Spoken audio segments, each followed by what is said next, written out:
반갑습니다. 여러분의 보좌관, 주식대박 보좌관입니다. 화이팅!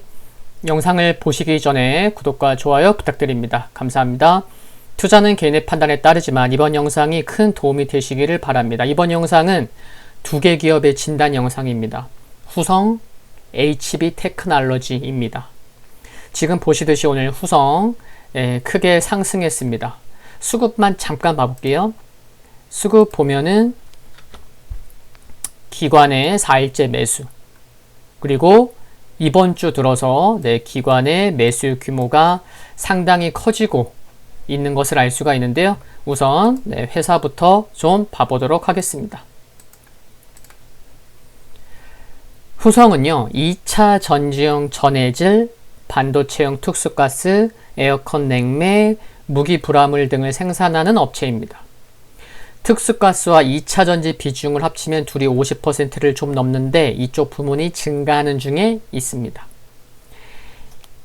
2차전지 전해질, 특히 조금 후에도 또 나올 테니까 한번 말씀드리면요.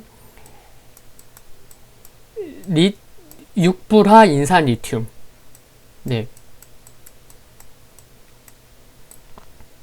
2차전지 전해질이죠. 육불화 인산 리튬 및 반도체형 특수가스, 육불화 부타디엔을 생산하는 국내 유일 업체이기도 합니다. 잠깐, 여러분 2차전지 4대 핵심 소재가 뭐죠?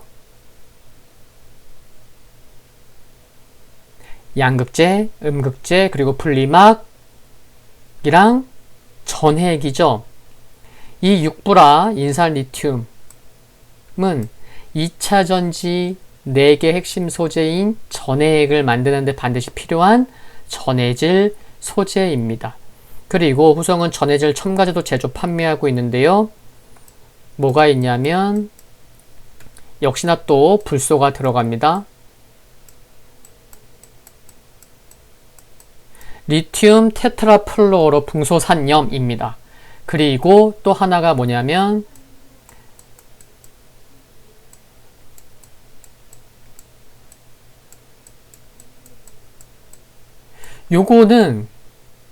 이거는요, 첨보가 생산하는 전해질로 좀 유명하기도 하죠.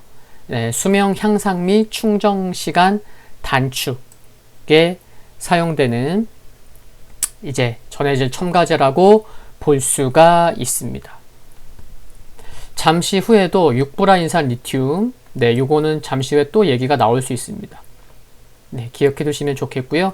실적 좀 보면 지난 4분기에 이어서 1분기에도 영업이익 적자를 기록하며 올해 상반기 영업이익, 이게 상반기잖아요. 상반기 영업이익과 상반기 순이익은 모두 적자를 기록했습니다. 적자 이유는 냉매 부문이 중국, 국내 모두 경기가 부진했기 때문에 매출과 이익 모두 타격을 입었을 것으로 추정이 되고요. 이렇게 실적이 좋지 않아도 봐볼까요? 오늘 상승으로 시가총액 9천억 원대 올라왔죠. 오늘 상승 빼면 그래도 시가총액이 한 7, 8천억, 7천억대 움직이고 있었었죠. 근데 이렇게 실적이 좋지 않아도 올해 상반기에 영업이익 적자, 순이익 적자, 그런데도 시가총액 7천억, 8천억, 9천억을 유지할 수 있는 것은 뭘까요? 그렇죠. 2차전지, 향후 미래가 기대되는 성장성이라고도 할 수 있죠. 근데 원천적으로는 후성이요, 진입장벽이 높은 불소를 기반으로 한 기초화합물을 전문적으로 제조 판매하기 때문에 그렇다고 볼 수 있습니다. 불소 관련 사업은 진입장벽이 높아서 독과점 형태가 많기 때문에 그렇습니다. 그리고 반도체형 특수가스의 경우, 이것도 이제 많이 반도체 쪽 관심 많으신 분들은 아실 텐데요. 소재 쪽에 육불화 부타디엔, 그쵸? 육불화 부타디엔, F가 불소잖아요, 그쵸? 그리고 육불화 텅스텐, 요 두 개에 대한 이제 증설을 완료했는데 코로나19로 전방 수요가 위축되었었고, 이제 반도체 수요 확대 시에는 증설 완료해놨기 때문에 성장성이 기대됩니다. 그래서 조금 전에도 말씀드렸죠. 시가총액이 높은 이유, 실적은 좀 저조해도 불소를 기반으로 한, 이게 다 F, 이게 불소가 다 들어가거든요. 그쵸? 아까 2차 전지 쪽에서도 말씀드렸던 전해질, 육부라 인산 리튬도 결국에는 불소고요. 그쵸? 네. 그리고 전해질 첨가제도 역시나 불소.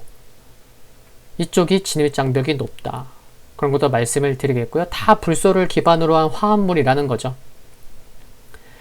그리고 수급 쪽으로 보면은 여기 3월 17일 기준으로 해서 연기금이, 국민연금이 7.29% 보유하고 있는 것도 참고하시면 좋겠습니다. 오랜만에 보고서가 나온 거죠. 작년에 8월 21일 기준으로 나왔다가 올해 3월 17일에 우리 193만 주 더 샀어. 지분 2% 늘렸어. 이런 이제 공시가 나왔다는 거죠. 그리고 이제 기술적인 흐름 좀 말씀을 드리면요. 시장에서 아시겠지만 첨가제 관련주들이 엄청 크게 상승했잖아요. 많이 투자자들이 관심을 많이 갖고 있죠. 근데 후성도 이제야 좀 빛을 보려는 것 같습니다. 우선 수급도 좋다고 말씀드렸죠. 그쵸? 네. 기관 한쪽에서만 들어오는 게 아니고요. 금융투자, 보험, 연기금, 투신 매수 규모가 꽤 커요. 오늘도 가장 크게 40만 주 이상 들어왔고 어제도 20만 주 들어왔고. 오랜만에 터진 이와 같은 거래량도 좀 눈에 들어오고 긍정적이라 볼 수 있겠고요. 다만 좀 기간을 넓게 해서 보면 또 앞자리 숫자가 바뀌기도 하고 기술적으로도 10,000원 전후에서 물량 소화가 필요한 점은 염두해야겠고 향후 조정이 오더라도 종가상 9,200원만 지켜낸다면 좋은 모습은 지속 이어갈 수 있지 않을까 그런 생각을 해볼 수 있습니다. 관심 있거나 보유하신 분들 모두 화이팅입니다. 두 번째 진단 영상의 기업은 HB 테크놀로지입니다. OLED 검사 장비와 LCD 도광판 및 확산판 등의 부품 소재를 생산하는 업체인데요. 지난 6월에 상장한 LET의 최대 주주이기도 합니다. 여기 LET요. 지난 6월 22일에 상장했었습니다. 근데 LET도 작년까지는 실적이 좋았지만 올해는 실적이 좋지 않음도 먼저 말씀드리겠고요. HB 테크놀로지 보면 올해 들어서 이렇게 3월 달에만 2개의 증권사에서 레포트가 나왔을 뿐입니다. 그리고 올해는 그냥 이 2개 레포트가 다예요. 그만큼 시장에서 좀 소외받고 있다고 볼 수가 있겠고요. 그리고 이 자료를 보시면 8월에만 공급계약 체결 납기일 변경이 2건이나 있었습니다. 하나는 정정전이 8월 말이었는데 내년 1월 29일로 변경됐고 또 하나는 8월 초, 8월 말, 8월 8일까지 였는데 꽤 많이 연기됐죠. 이거는 더해요. 이거는 8월 말에서 1월 말인데 아래 거는 8월 초에서 무려 4월 말로 납기 일정이 변경되었습니다. 이런 게 좋은 거는 아니죠. 하나는 국내 기업이고 다른 한 개는 상대방이 중국 기업입니다. 그러면 실적은 어떠냐? 작년 상반기에는요. 이처럼 영업이익도 적자, 순이익도 적자였어요. 근데 올해 상반기에는 영업이익이 65억, 순이익 약 62억, 흑자 전환한 것은 그나마 참 다행입니다. 그나마 다행이에요. 먼저 좀 더 요거 좀 말씀드리면요. 지금 보시는 거는 HB테크놀로지의 2015년도부터 작년까지 무려 5년의 실적입니다. 보시면요. 매출이 2016년에 크게 증가했죠. 그리고 나서 2017년도부터는 매출이 거의 이 정도면요. 정체죠, 정체. 그쵸? 매출은 증가하면서 좋게 얘기하면 유지고요. 조금 그러면 네, 매출이 큰 차이가 없고 매출에서도 성장성을 보여주지 못하고 있다고 얘기할 수 있습니다. 그리고 영업이익을 보면요. 2015년에 100억 영업이익, 2016년에 381억, 2017년에 480억, 100억, 100억입니다. 이걸 보면 어떤 느낌이 드시죠? 실적 꾸준히 나고 있네. 이렇게 안 느껴지죠. 만약에 외국인과 기관이라면은 또 실적이 좋았어요. 오케이, 좋았어요. 2016년도 때. 근데 엄청 크게 증가했었지만 2016년도에는 또 갑자기 2018년에는 480억에서 영업이익이 100억으로 떨어져요. 그쵸? 순이익도 크게 떨어지고. 그러니까 2015년도부터는 영업이익이 갑자기 크게 증가하기도 했다가 한 2, 3년 만에 뚝 떨어져요. 또 뚝 떨어져요. 그리고 조금 전에 뭐라고 말씀드렸죠?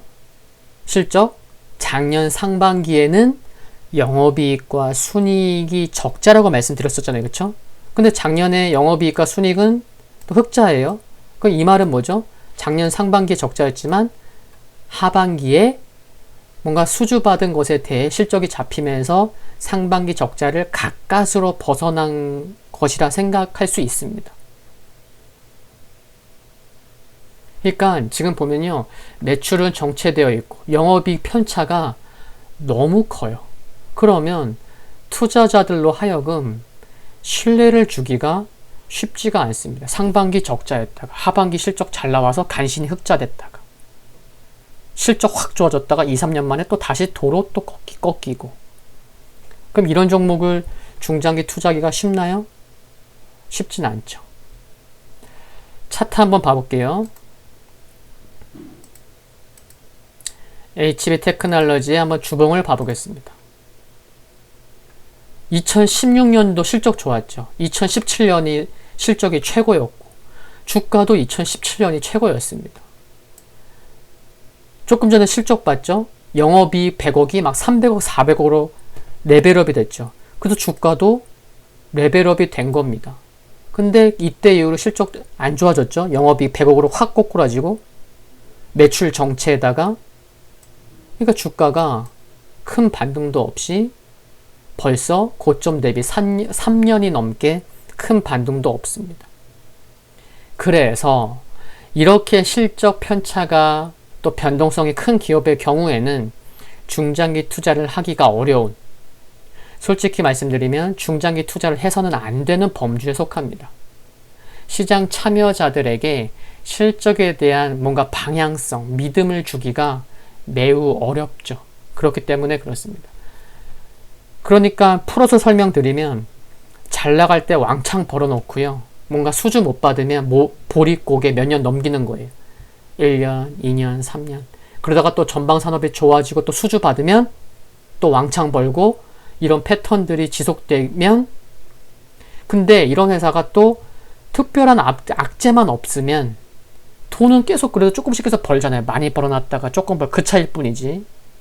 그러니까 회사가 특별한 악재가 없으면 회사는 특별히 뭐 망하거나 그러진 않죠. 제가 이렇게까지 표현을 드리는 이유는 정말 뭐 몇 년 전에 고점에 사서 물려서 와 실적 정말 좋다, 와 저평가되어 있다 이랬다가 지금까지 갖고 계신 분들 관점에서 말씀을 드리는 겁니다. 네. 주가가 뭐 한 3년 넘게 움직이지 못하다 보니까 회사 망하는 거 아니야, 뭐 이런 생각이 들 수도 있거든요, 사실.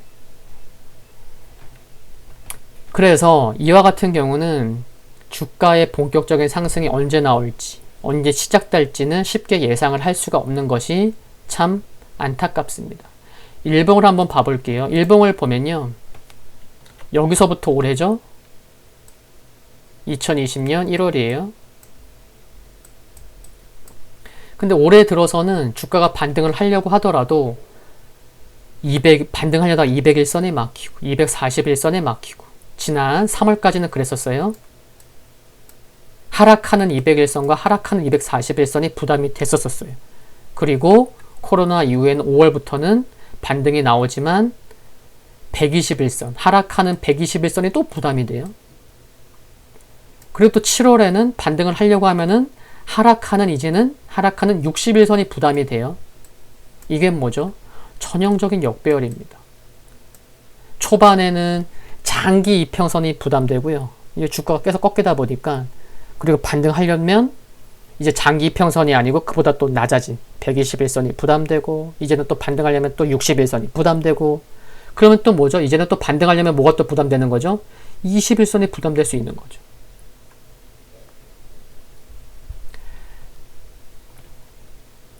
그래서 수급에서 큰 변화, 긍정적인 변화가 나오기 전까지는 이와 같은 하락 추세대 안에서 지수 대비 소외되기 쉬울 수 있고 뭔가 기술적으로나마 반등을 도모하기 위해서는 2,000원 전후에서는 하방 경직성이 좀 나와줘야 할 것 같습니다.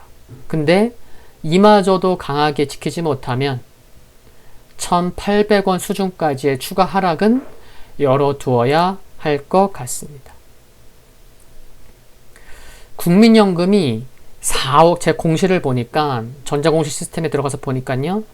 국민연금이 4월 24일 기준 국민연금이 4.02%를 보유하고 있더라고요. 그런데 거래량 아래를 보세요. 4월부터 외국인이 빨강색이 꺾이죠. 빨강색이 뭐죠? 기관 누적 순매매 추이예요. 이거 제가 또 확인해 본 거죠.